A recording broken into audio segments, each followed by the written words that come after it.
Welcome to this episode of Substantial Matters, Life and Science of Parkinson's. I'm your host, Dan Keller. At the Parkinson's Foundation, we want all people with Parkinson's and their families to get the care and support they need. Better care starts with better research and leads to better lives. In this podcast series, we highlight the fruits of that research, the treatments and techniques that can help you live a better life now, as well as research that can bring a better tomorrow. Most people want to stay in their own homes as they age, whether the home is the one they've lived in for years or a new one in a new location. The general term is aging in place, that place being one's own home. But it's not as simple as just staying put. People must consider present needs, anticipated future needs, medical and social services, transportation, access to shopping, entertainment, recreation, and more. Fortunately, there are many resources to help plan for aging in place. I spoke with two experts on the subject. The first was Rodney Harrell, AARP's Vice President for Family, Home, and Community. He told me what aging in place should mean and shared some of the considerations for successful aging in place. Then I turned to Scott Ryder, who we might call a practical expert, as he has taken many of those considerations to heart, adapting his home to make life easier with his Parkinson's disease now and anticipating his future needs. First, Rodney Harrell. What is meant by aging in place? For me, aging in place is one of those concepts that sometimes is misunderstood. So to me, aging in place means being able to stay in your home or community where you choose, as opposed to being forced to move to a different setting because of conditions that don't meet your needs. I typically like to use terms like aging in community is a little broader because it gives you options outside of your home, or just generally the ability to stay in your home, I think is just a way of framing what most people want. Is there a variety? Are there places to age in place? Does it have to be in the home? There should be. And unfortunately, there are very few options in many communities in America. Our livability index shows that over 4/5 of the neighborhoods in the country, there are only single-family homes. And oftentimes, those homes don't have what people need. There's a study by Harvard a few years ago that showed that less than 1% of homes have a set of features that people need to stay in their home successfully while they're aging. Things like zero-step entrances, wider doorways, light switches, they're usable lever doorknobs and handles. So we have a challenge where there's not enough of the housing stock that really fits the needs that people have. And that becomes a mismatch for folks that want to stay in their homes, as most do. This sounds like the CDC definition of aging in place really doesn't apply to most people. They say it means the ability to live in one's own home and community safely, independently, and comfortably, regardless of age, income, or ability level. So that sounds like a lofty goal. Do you foresee this coming? Well, I think what happens is many of us end up compromised in trying to reach that goal. I often like to talk about the fact that we have a wide range of housing preferences and needs as a country, and our individual needs and preferences shift over time as our conditions shift. So that staircase that didn't used to be such a challenge, that becomes a problem as you're getting older. Or the fact that, or you're getting older, or that your needs might change. The fact that you don't have transportation options in your neighborhood could be an issue if you're no longer driving. So that neighborhood may be close to a highway, you can get out and do everything you need to do. But if you're not driving, are there transportation options? So that comfortably part of the definition you just quoted is a tough one. And so I think it's the challenges trying to figure out how to think ahead, get the home that works best for you to best enable you to stay in there as if that's what you want to do. You named a few things like transportation and adapting the home and things like that. Are there other elements people should consider when they try to age in place? There are, and that's why I mentioned our livability index. That's why it has 40 metrics and also looks at some public policies that could be in place to help improve communities. The idea that there's a wide range of things, and frankly, there's trade-offs that we all have to make. I don't think I've talked about affordability yet. That was a key part of that definition. And obviously, if you can't afford a place, that's a challenge. But also having things nearby, things like parks and grocery stores, libraries, things that we either need for purchasing goods and services or things that we need to kind of keep our spirits up and stay connected. Those are things that people like to have nearby, outside of their home. So I think the issue is the community and the home go together. And so the idea is that we should have the homes and communities that meet those needs. And honestly, the biggest piece to me is having options in place. You've heard me mention this with transportation, that if you can't drive, you should have perhaps a bus or a train that you could take or be able to walk to where you need. And I think that's the best example of having a wide range of options enables us to have a better chance of getting our needs met.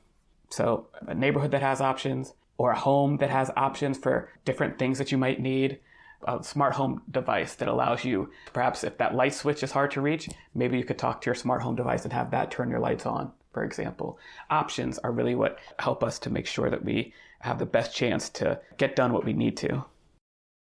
The term community keeps coming up. You've been mentioning it. It seems that as people age, sometimes social isolation is a problem. So where can people go to gather? I mean, if you're in a cold climate, parks are good for part of the year. Are there active programs that encourage people to come?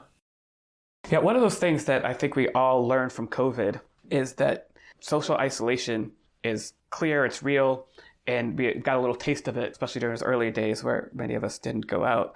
And I think one of the silver linings of COVID is that many of us got much more comfortable with some of the technological solutions, some of the video calls and online and the rest. And so, that is, I think, one piece of the puzzle to stay connected is having the ability to use those kinds of services. And also, by the way, you need to have the reliable and affordable internet access to even get started there. Certainly crucial. But you're right that we also need the physical elements in neighborhoods, and the digital can't completely replace that.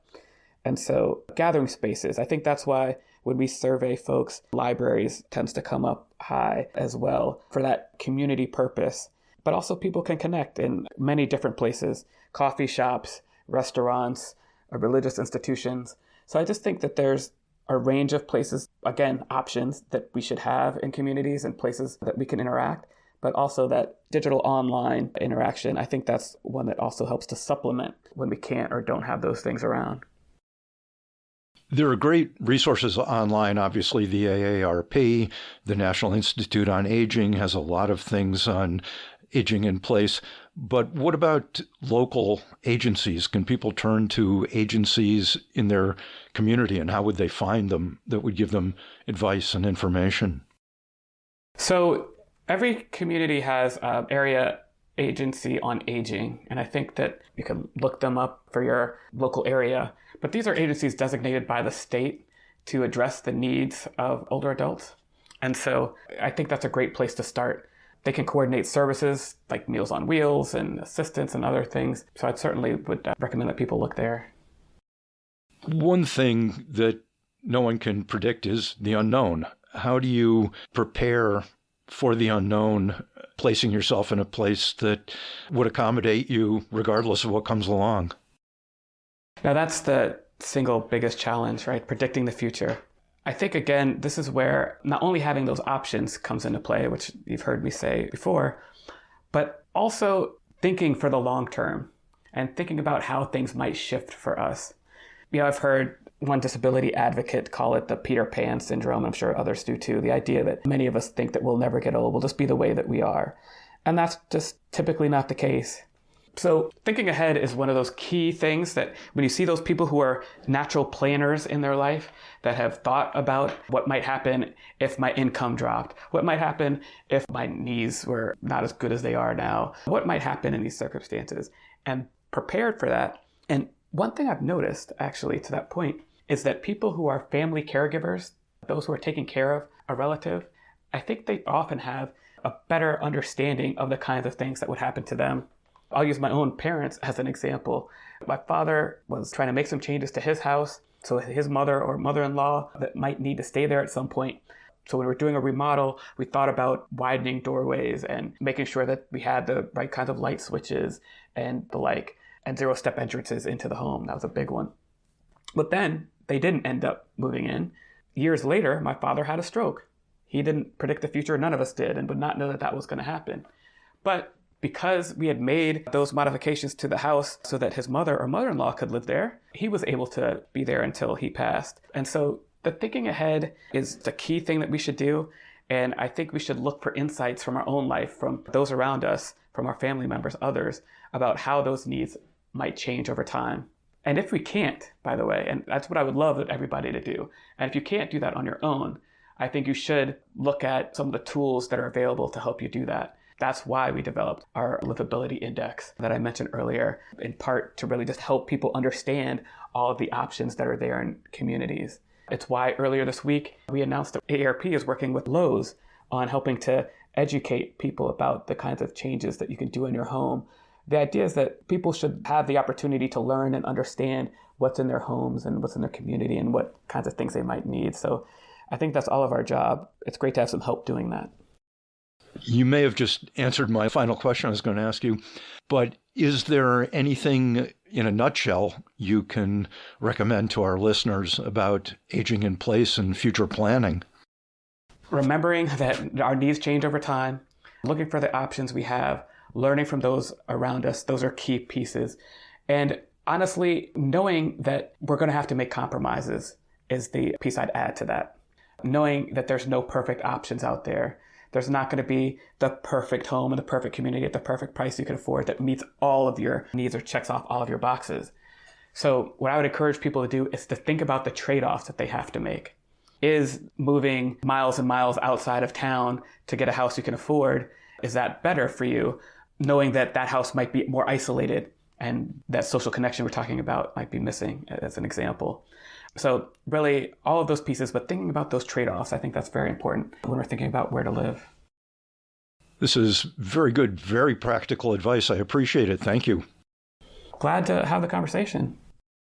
We now turn to Scott Ryder, who has carefully made and implemented a plan for staying in his home as he ages, especially adapting it using elements available to all of us off the shelf today.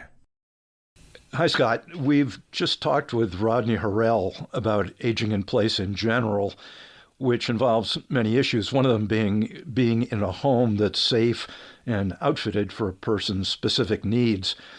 Rodney's an expert on aging in place, but as a person with Parkinson's, you're implementing aging in place on the ground. You've managed to figure out ways to adapt your home to your needs, and I assume going into the future. Let's talk about that. How did your house start out? I mean, is it a standard one-story, two-story house that was just not really amenable at first for your needs? Well, interesting, Dan. Our house is a two-story home, but it was important to us to have our bedroom on the second floor just because of the view that is made possible. We live near the water in South Carolina, and we wanted to be able to see a nice view from our bedroom. But when you put a bedroom on the second floor, that creates a number of issues, which then I would say makes you think about a whole lot of other issues besides just how you're going to get to the second floor as the disease progresses. So mainly it was a mobility sort of thing that first got you thinking about this? Yeah, it was. And interesting, it was, I don't want to say an argument, but my wife and I disagreed. I said, we don't need an elevator. I will always be able to make it up the stairs. And she said, Scott, I want you to be able to live a healthy, long life and be able to get upstairs as long as you can. We're putting the elevator in. So I said, okay. And we're glad we did. What kind of other problems did you see and how did you overcome them? What sort of adaptations have you made? Well, I'm going to tell you, unfortunately, I didn't think this through as much as I should have in the building process. Our home is only 3 years old, and it's kind of one of those things that the light bulb went off too late. So I guess that'd be a message for anybody. When you're building, think outside the box and think about these issues that we're going to talk about today. And I'm going to be very candid and say I didn't give enough thought to that, but there are things that I can see we're going to be implementing over time things like grab bars being in strategic locations. If I had it to do over again in the building process, Dan, I would have put blocking behind the drywall between the studs at places I might want grab bars in the future, but I don't have them now, for example. We did put a pot filler in, and that's going to sound strange, but cooking can be very dangerous, especially if you have a trimmer and handling hot water. So a pot filler allows me to fill a pot on our cooktop or our stove without having to transport water from the sink to the stove if they're not right next to each other, for example. What about little things? I guess you could retrofit in terms of locks and lighting and things like that. Lighting is really important, I think, especially at entrances. And I think lighting that is motion censored, so you don't have to fiddle around with trying to find a switch and get the switch on. And I think there's another aspect of lighting that I really feel strongly about, and we have done a good job of this in our home, the way we designed it. But Parkinson's, oftentimes people tend to sort of self-isolate, and leads to depression many times. It's kind of all tied in together, and it's pretty well documented that light makes people feel better. So I think having bright lights located where I'm going to spend a lot of my time daily, whether it's reading or cooking or spending time with my family. So from a safety standpoint, I'd say lighting at entrances triggered by my motion. And inside, I'd say having really bright lights that makes me feel good, like the sun is shining even if the sun is not shining. You bring up the point that when you walk in, the motion sensors turn on the lights, but do you have trouble getting in? What do you do about fumbling for keys? Yeah, well, that's interesting. We're already in the process of changing that. I can't fumble for keys, or I probably would never get in my house. So the first thing we did, our exterior doors, I call them the man doors that go into the house. I put a device on there where I could press a combination and release the deadbolt. But then I thought, oh my gosh, my memory's not always the greatest. And I've sat there before and thought, what is the combination for this lock? So now I've discovered devices that are simple as I can put my thumb on the device, almost a thumbprint, or detect my thumbprint or anybody else's that I've set it up with and release the lock. But then the other issue with the doors are what I call the threshold. If I could use a shower as an example, it's nice to have a threshold that doesn't have a sort of a bump in it. So it's easy to get over, same as a shower. They call them zero entry showers. So it takes some planning and thinking, that's for certain. Is there coordination in every change you've made, or were they sort of essentially standalone and one-off? And I guess the bigger question is, if people are going to adapt their homes, do you think they should have a grand plan or at least a fairly good outline of what they want to do? That's an interesting question, and I guess I'd go back to what a movement disorder specialist told me once, and she said something to the effect that if she's seen one Parkinson's patient, she's seen one Parkinson's patient. So my point is, I don't think it's a one-size-fits-all, because everybody with Parkinson's has such different challenges. So while I'd like to think there could be a grand plan, I think there could be a grand plan of things to consider, but I wouldn't retrofit, or even if I'm doing a brand new build all over again, I wouldn't do everything to make it sort of adaptive, or universal is the other term that you hear. I would try to consider the challenges that I have specifically and adapt the home so that it meets my unique challenges, because mine can be very different than someone else's. Did you turn to any particular resources for ideas, how to implement the modifications or what modifications you want to make? I guess you'd call this a resource, but the first thing I did was sit down with my wife, who's my care partner, and your care partner has a way of seeing things very different than maybe the person with Parkinson's sees things, probably more realistic in many cases.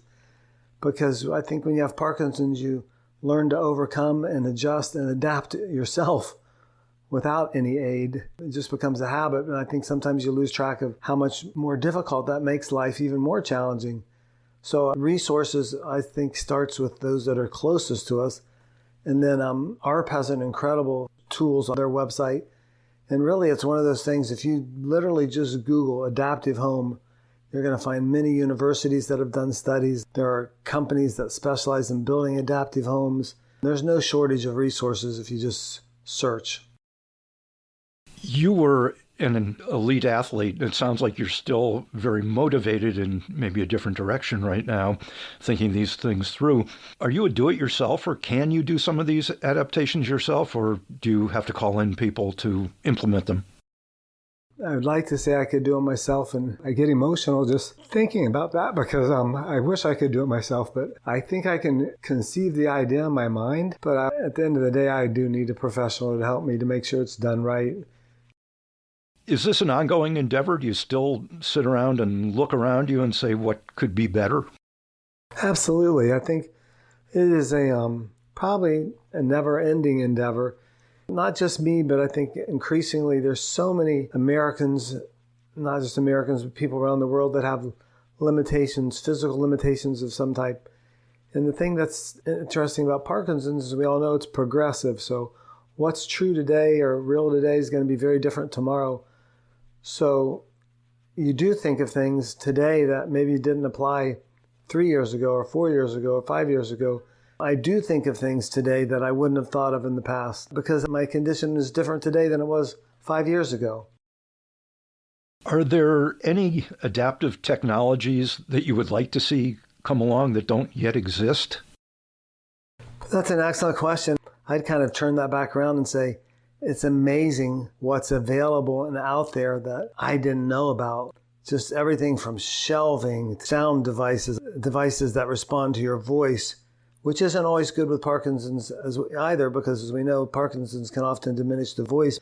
I'm really like these faucets that are motion censored, so I don't have to fiddle with a faucet. A soap dispenser, I keep a soap dispenser by my bathroom sink. I just put my hand underneath it, it's motion detected, and the soap goes right on my hand, so I don't have to try to press anything or pick a bar of soap up and drop it on the floor. I can say I think there's probably about everything out there today that somebody would need. It's a matter of finding it and implementing it, if that makes sense. I suppose another difference now compared to, say, 10 or 20 years ago, not only are the devices available, but people are thinking in these directions. I think that the awareness is probably greater than it's ever been, and I think there's a number of reasons for that. I think people want to stay in their homes as long as they can. We know the stories, I've dealt with elderly parents that wanted to stay in their homes longer than they should. And had we done things earlier to help them accommodate their unique needs, I think they could have stayed in their home longer. There's recognition and there's planning for this, whereas some years ago, it wasn't even a thought. In the past, I don't think that the idea that you made changes to your home to adapt to your changing health needs was even in the conversation. But today, I think the awareness is greater than it's ever been. If you've spent time on the Parkinson's Foundation website, there's some great areas in there, even dealing with dressing and different tools and mechanisms that can make life better for a person battling this crazy disease. Is there anything we've missed that's important or interesting to add? I would offer encouragement to anybody that's listening to this to think about it, because what happens, and I made reference to this earlier, I think people with Parkinson's are pretty darn resilient, most of them. They become adaptive themselves, meaning they adapt to the surroundings and maybe try to make accommodations to doing different things physically. And I think life can be made a little easier in some areas by just thinking about the things that we find challenging. Do you have a little hump that you have to go over to get in your shower? Because it's real easy to make a shower what's called a zero-entry shower. There are places you could put handrails, outlets, electrical outlets. Are there places that would be helpful to have electrical outlet moved higher? Poles or doorknobs, they're easy to replace, and some are much easier to grip than others. Rugs on the floor, passageways that aren't obstructed. So I would almost say, kind of do an audit. Go through the house with your care partner or wherever you live and talk about the things that create challenges that maybe you never even thought of, or maybe your care partner has recognized and not mentioned them to you. It really sounds like what you're saying is don't ignore those smaller or bigger challenges, because there probably is a solution out there if you just look for it. There are solutions, I think, just about any issue that somebody with Parkinson's would have that causes a limitation or restriction. I think it's a matter of recognizing that and then finding the time or somebody to help you find the time and energy to see what the solution is to that challenge. But it's amazing what's available. And it's not always expensive. Another thing that comes to mind are little things like the seat on one's commode, having that elevated. It's really easy to take care of that. And gosh, that sounds like a simple thing, and it is, but it makes life so much better in so many ways. Good note to end on. I appreciate it. Thank you.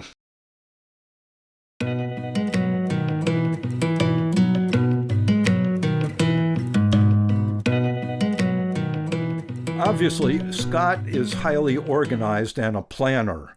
He told me he even has a designated place in his home for his Aware in Care kit from the Parkinson's Foundation.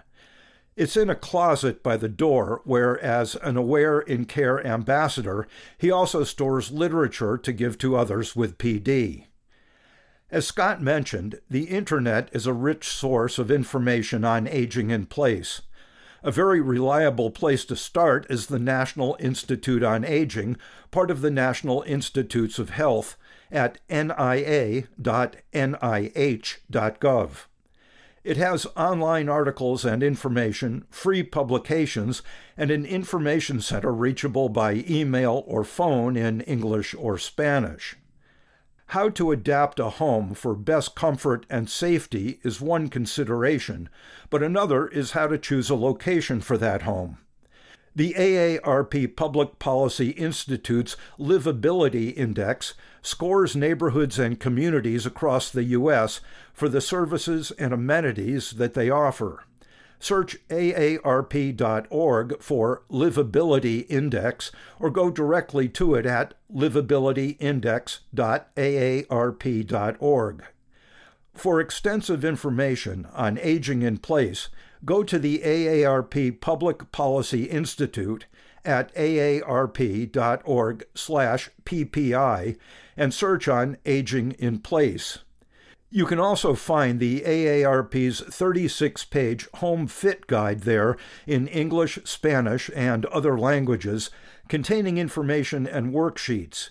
You can also see room-by-room video tours on ways to adapt your home. As always, our helpline information specialists are available to answer questions in English or Spanish about today's topic or anything else having to do with Parkinson's. News and updates about future events and resources are available by joining our email list at the bottom of our website's homepage. If you want to leave feedback on this podcast or any other subject, you can do it at parkinson.org/feedback. If you enjoyed this podcast, be sure to subscribe and rate and review the series on Apple Podcasts or wherever you get your podcasts. April is Parkinson's Awareness Month, and we're focused on the future of Parkinson's disease. This year, we want everyone to take actions to impact the future of PD. Whether that means learning how to navigate your own future with Parkinson's or helping us create a world without PD, together we can make a difference. Visit parkinson.org/awareness to find out more. At the Parkinson's Foundation, our mission is to help every person diagnosed with Parkinson's live the best possible life today.